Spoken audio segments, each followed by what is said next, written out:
Est-ce que dans les journées, il y a eu discussion, débat sur des modèles économiques associatifs? Parce que c'est pas simple entre l'hybridation des ressources, qui répond à la responsabilité sociale des entreprises de l'autre côté, le fait de répondre à plusieurs territoires et ne plus être sur un seul, le bénévolat. Est-ce qu'il y a quelque chose de pensé? Vous fédérez beaucoup d'associations qui ont des modèles différents, mais est-ce que cette question-là a été portée et est-ce qu'il y a 2-3 pistes qui se dessinent? Ce sont des questions qui se réfléchissent actuellement. Mais là aussi, il faut remettre vraiment les choses aussi à leur juste valeur. L'hybridation des ressources, le crowdfunding, tout ça, c'est très très bien. C'est quand même très marginal par rapport au financement de l'action sociale en général. Le budget de la Sécu, et c'est plus important que le budget de l'État, ça ne va pas être compensé par du crowdfunding, par la responsabilité sociale des entreprises, enfin en tout cas que très marginalement. Donc il faut faire attention à ce qu'on soit pas en train de vouloir reboiser l'Amazonie à coups de pelle et de pioche pendant qu'il y a des gens qui avec un bulldozer le déboisent de l'autre côté. Donc ça, il faut remettre les choses à leur place parce que dans ce qu'on appelle l'ESS actuellement, on nous dit il faut développer l'ESS, c'est très bien, mais économie sociale et solidaire. Économie sociale et solidaire, oui. On a une tendance à viser les petits entrepreneurs sociaux. Très bien, il faut qu'ils puissent avoir leur place. Actuellement, dans le secteur de l'aide à domicile, il y a eu 20 000 emplois supprimés dans les 2 dernières années. Ça fait pas mal de petits entrepreneurs sociaux pour compenser ça uniquement dans un secteur. Donc,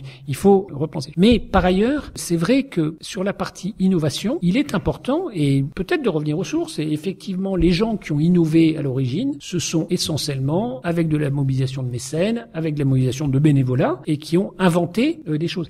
Et ça s'est institutionnalisé après. Voilà. Et donc là-dessus, c'est intéressant de voir comment on peut trouver de nouveaux modèles. Mais les nouveaux modèles, je le répète, ne viendront pas en substitution en gros, de l'action sociale. Voilà. Faire tourner des établissements pour personnes âgées, des personnes pour handicapés. Et du modèle de redistribution. Voilà, le modèle de redistribution qu'il faut sauvegarder.